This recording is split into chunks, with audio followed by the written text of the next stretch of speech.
Okay, so today we're at Let's Golf. I'm with Matthew James. Thanks, Steve. Callaway staff, club fitter extraordinaire, also product training. Yep. Probably one of the most knowledgeable guys in this area of the country. So we've got launch day today. Yep. Rogue, big signing. Big Sergio. The man himself, Masters winner from last year. So Sergio's going to be gaming Rogue. He's going to be gaming Rogue, yeah. So okay. As I understand it, yeah. So we've got all the different Rogue products, and this video in particular, Rogue Hybrid. Rogue Hybrids, yeah. So talk to us about Rogue Hybrid and its technology and how it's going to benefit the golfer. Okay.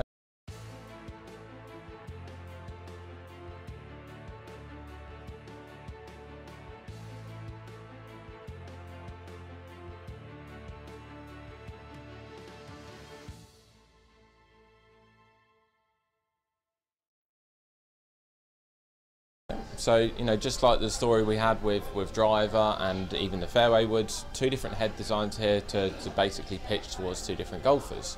So we've got the standard, which will be in line with obviously the standard irons, and I would always say that, you know, our hybrid families are always there to match the iron families that we have essentially. So you've got two different head models that match the two sort of mass market irons, if you like. So you've got the standard and you've got the X. Now, again, as we've talked about in the fairway woods, these are very revolutionary for us specifically because they contain jailbreak. So jailbreak technology, as we know it from Epic, is designed to improve ball speeds, get the ball speed up, get it going a little bit faster.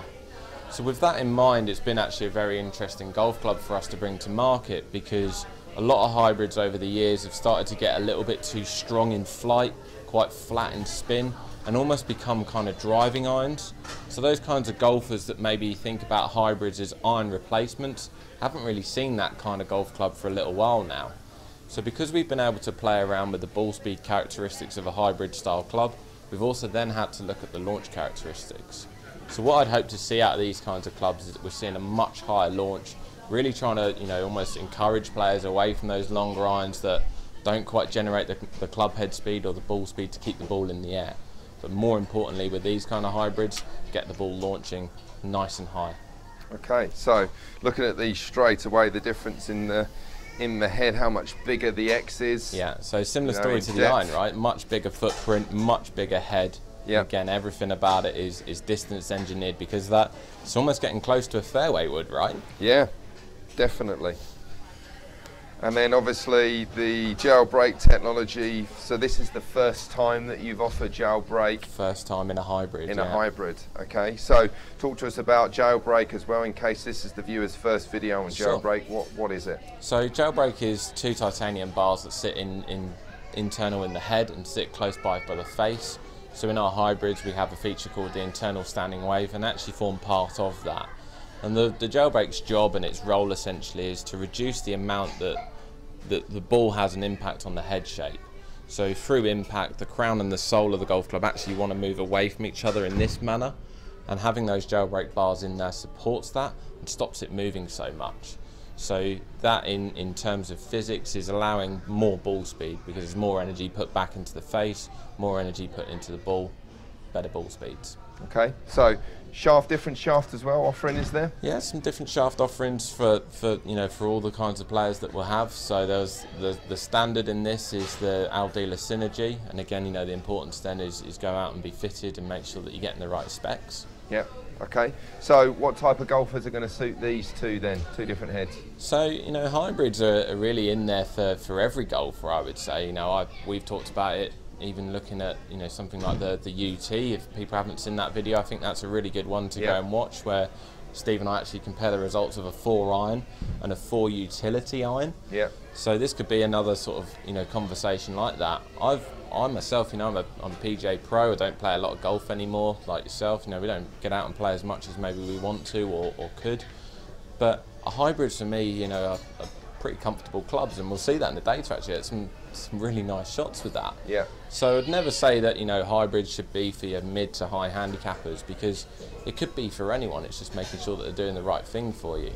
And what I would say is, you know, you want to know how far your driver's going, and you want to know how far your fairway wood's going, and then really look at what the longest iron is that you're comfortable hitting.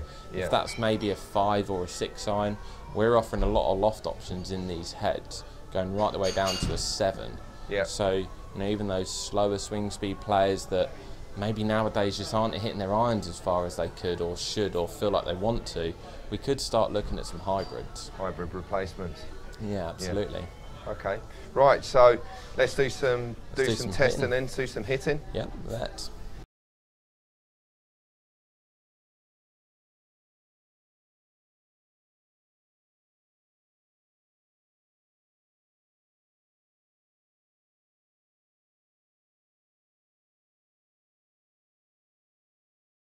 Okay, so hit some shots.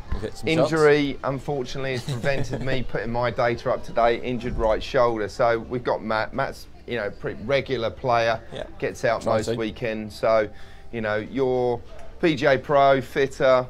Plays a little bit now, but used to play a lot more when obviously when you was an amateur golfer. So we've got some good comparison data here, which is really good. So we can see there's significance in the difference in the two heads. Absolutely. Obviously the lofts are slightly different. So they are slightly different, yeah. So we've got a 3 and we've got a 4. So we have labelled that obviously so the viewer can see that. Okay.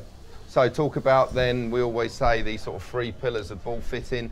Let's talk about this, then explain to the viewer exactly what's happening here then. Okay, so obviously the first one and the obvious one from the loft choices is going to be in that launch angle, but it's also in the spin rate. Different lofts are going to apply different spin rates, and in some cases actually apply almost, I would say, significant changes in there.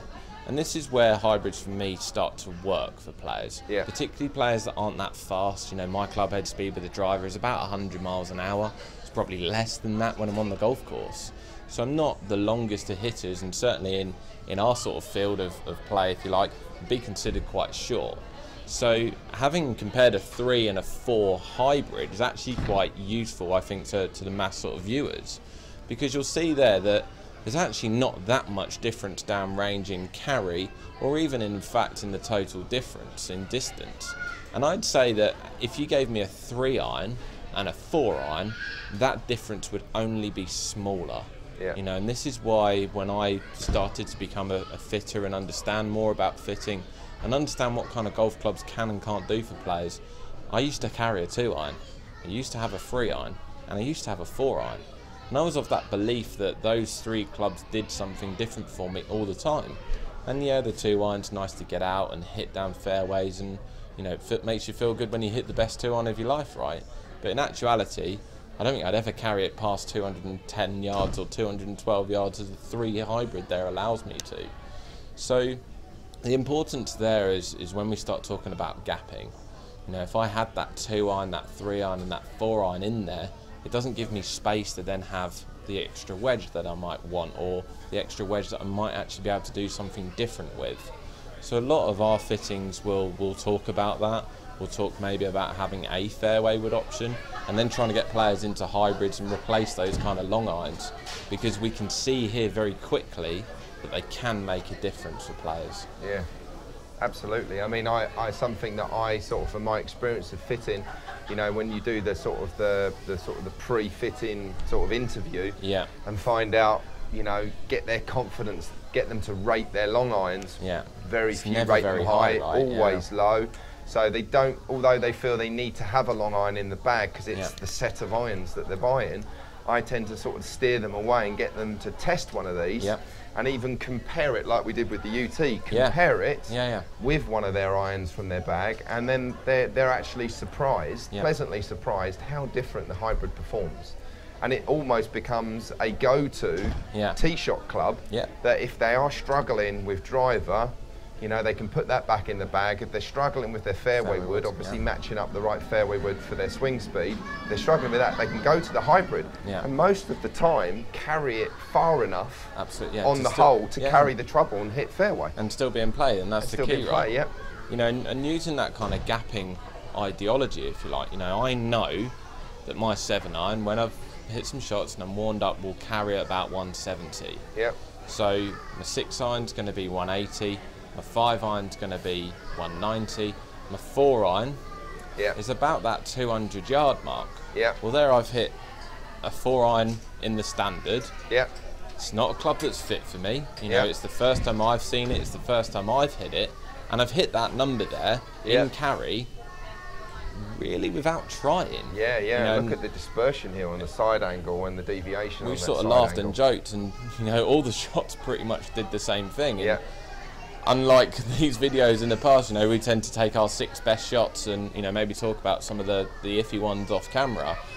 I don't think we did that at all with the hybrids. No, not at all. Literally could take them straight off the bat. And it was almost 12 shots concurrently where, you know, I'm now hitting it 215 yards and 230 yards with some serious confidence. Yeah. So going back to what you were saying, you know, those sort of shorter holes, the layup holes, maybe the shots where you, or the holes, sorry, where you get a shot on, you know, the longer par 4s on your golf course where actually if you could hit it in that region, 220, 230, if you do that twice, you're going to be reaching every par 4 anyway. Yeah, absolutely. If you're going to be doing that with a shot, that's where, you know, that's where I've always felt that better pros will always make the most out of their game. You know, it's that course management discussion. It's making sure that they're hitting the right shots at the right time and not doing silly things out there. Yeah, absolutely. I know that there's this big quest, everyone's got this quest to get more distance, but quite often I speak to players and I go out and play with them and watch them play, and we talk about, I can't name, and you know, most of the golf courses around here which the club golfers are playing off the middle tee boxes,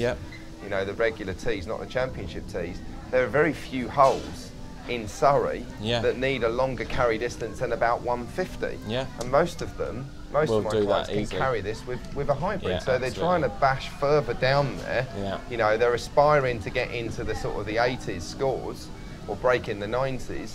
That, you know, they keep pounding driver, spraying it offline because of the loft and how unforgiving it is, where actually they can get themselves a nicely fitted hybrid.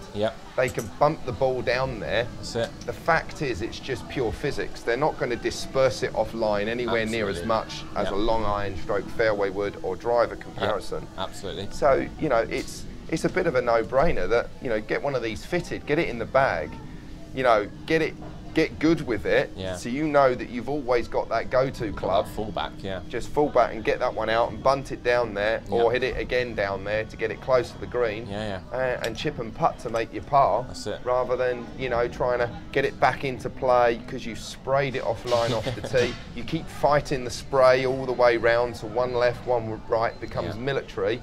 You know, retire that driver if it's not performing early on. Get your hybrid out. Find fairways again, get your confidence, maybe bust the driver out further down when you're fully warmed up into the round of golf.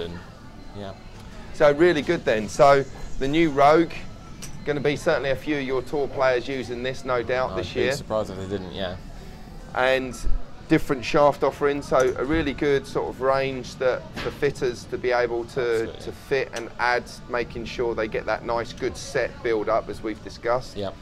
An exciting product for you this year then. Absolutely, Excellent, good. So thanks for hitting the shots today, Matt. Thanks, Steve. Thanks for coming along, and I hope you enjoyed that video.